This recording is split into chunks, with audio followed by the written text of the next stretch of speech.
अगर हम level of organisation की बात करते हैं तो हमने सबसे बेसिक लेवल से स्टार्ट किया था, सब atomic level, electrons, protons, neutrons, then हम उससे हाई लेवल पे आ गए एटॉमिक लेवल के ऊपर, ठीक है। फिर हमने कहा कि जो एटम्स होंगे वो कंबाइंड होते हैं आयनिक और कोवलेंट बॉन्ड के ज़रिए से, देन मॉलिक्यूल बनेगा मॉलिक्यूलर लेवल। उसके बाद हमने कहा कि जब मॉलिक्यूल्स आपस में कंबाइंड होंगे, मॉलिक्यूल्स के कंबाइंड होने से क्या चीज़ बनेगी, ऑर्गेनेलिज बनेंगी। ऑर्गेनेलिज मिलेंगी तो क्या बनेगा, सेल बनेगा। अब इसी तरह से जब डिफरेंट टाइप्स के सेल मिलेंगे तो क्या बनेगा, टिश्यू बनेगा। अब टिश्यू को आपने डिफाइन कैसे करना है, एक जनरल एग्जांपल से मैं आपको बताऊंगा। पहले हम डेफिनेशन लिख लेते हैं। डेफिनेशन इसकी ये होती है कि when different cells having related functions, when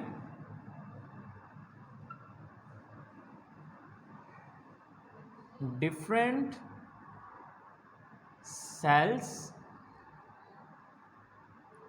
having related function, लेकिन एक चीज़ आपने मिस कर दिया अभी स्टार्ट से। हमने जब भी ऑर्गेनाइजेशन की बात की है हमने कहा कि दो ऑर्गेनाइजेशन मोस्टली कॉमन होती हैं, एक होती है यूनिसेलुलर, दूसरी कौन सी होती है, मल्टी सेलुलर। यूनिसेलुलर में एक सेल होता है। अब यूनिसेलुलर जो ऑर्गेनाइजेशन होती है ना वो सिर्फ सेल और ऑर्गेनेली लेवल तक होगी। जो मल्टी सेलुलर ऑर्गेनाइजेशन होती है उसमें टिश्यू लेवल इंक्लूड किया जाएगा, ठीक है। यूनिसेलुलर ऑर्गेनाइजेशन में टिश्यू लेवल इंक्लूड नहीं होता। लेकिन अगर मैं यहाँ पर बेटा बात कर लूँ आपसे मल्टी सेलुलर ऑर्गेनाइजेशन की, तो जो मल्टी सेलुलर ऑर्गेनाइजेशन होगी उसमें टिश्यू लेवल को हम इंक्लूड करेंगे। तो हमने यहाँ पर वही लिखा है, हमने कहा है कि जो मल्टी सेलुलर ऑर्गेनाइजेशन, तो हम पहला पॉइंट यहाँ पर क्या लिखेंगे, हम कहेंगे कि मल्टी सेलुलर जानदारों में या ऑर्गेनिजम्स के अंदर जब डिफरेंट टाइप्स के सेल्स आपस में मिलेंगे, different cells having related function, cells क्या होंगे, डिफरेंट, लेकिन उनके फंक्शंस क्या होंगे, एक जैसे, हैविंग रिलेटेड फंक्शंस, एक जैसे उनके काम होंगे, वो आपस में क्या होंगे, कंबाइन टुगेदर एंड फॉर्म्स, आपस में मिलेंगे और क्या बना देंगे, एंड फॉर्म्स टिश्यू। तो क्या बन जाएगा, एक टिश्यू बन जाएगा। मैं एक जनरल एग्जांपल देता हूँ। आप एक इंस्टीट्यूट के अंदर बैठे हैं, अब यहाँ पर देखो, यहाँ पे आपके पास सपोज करें कि जो डिफरेंट टीचर्स हैं वो सेल्स हैं। अब इस इंस्टीट्यूट के अंदर क्या है कि डिफरेंट टीचर्स, लेकिन उनका जो काम है वो एक जैसा है। फॉर एग्जांपल मैं यहाँ पे बायोलॉजी करवा रहा हूँ, बाकी और टीचर हैं केमिस्ट्री करवा रहे हैं, फिजिक्स करवा रहे हैं, हमारा काम एक दूसरे से रिलेटेड है। तो हमने भी यहाँ पर यही बात की कि जब डिफरेंट टीचर्स जिनका काम एक जैसा होता है, अब ज़रूरी नहीं है कि टीचर सिर्फ यही काम करवाता है, टीचर्स बहुत सारे होते हैं। फॉर एग्जांपल एक टीचर होता है जो कि मशीनरी के बारे में बताता है, ठीक है। एक टीचर होता है जो आपको जनरल वर्क सिखाता है, जैसे कि फॉर एग्जांपल अगर आपने इलेक्ट्रिसिटी का वर्क करना है, इलेक्ट्रिशियन बनना है, तो वो भी टीचर ही है ना। तो हमने यहाँ पर क्या बात की, हमने कहा कि डिफरेंट सेल्स का मतलब जो डिफरेंट टीचर्स हैं एक इंस्टीट्यूट के अंदर, और उनका काम क्या है, एक जैसा हो, और जब वो आपस में मिलेंगे और मिलने के बाद वो कंबाइंड होते हैं, वो क्या होंगे, कंबाइंड होंगे, और कंबाइंड होने के बाद वो एक काम सर अंजाम देंगे। In multicellular organisms different cells having related functions combine together and perform same function, और वो मिलकर क्या काम करें, एक ही काम सर अंजाम दें। जैसा कि अब डिफरेंट इश्यूज है, हमारा मकसद क्या है, हमारा एक ही मकसद है, वो क्या है, एजुकेशन, राइट। तो आपने उसको क्या नाम देना है, आपने कहना है कि वो क्या बन जाएगा, टिश्यू, ठीक है। तो आपने कहना है परफॉर्म सेम फंक्शन। यहाँ पर हम इसको अगर ब्रेक करके लिखना चाहें तो आप इसको स्टेप्स की फॉर्म में भी लिख सकते हैं। तो आपने सेम टू सेम इसको, ये तमाम हेडिंग्स यहाँ से ले लें। हेडिंग्स आपके पास आ गए कि डिफरेंट टिश्यूज होंगे, having related functions combines together, perform same functions, and when they perform same functions we called them a tissue, and this level of organization is present only in the multicellular organisms.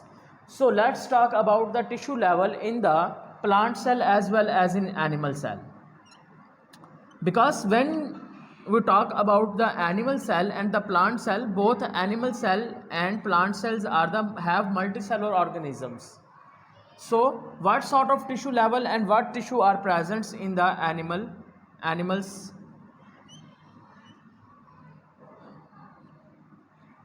The first type of tissue is present nervous tissue.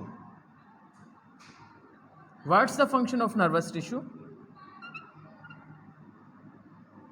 Animals की बात करते हैं तो animals के अंदर कौन से tissues पाए जा रहे हैं? नर्वस टिश्यू का काम क्या होता है कि हमारे ब्रेन की बॉडी के साथ जो कोऑर्डिनेशन का काम है वो किसका है? नर्वस टिश्यू का. इसी तरह से अगर मैं मज़ीद बात कर लेता हूँ तो आपके पास आगे मसल्स टिश्यू.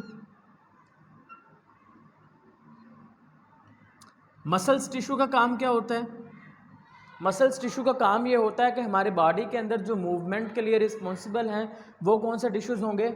Muscles tissue.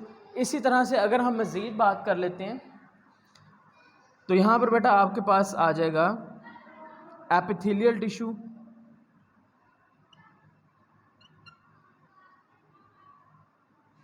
इसी तरह से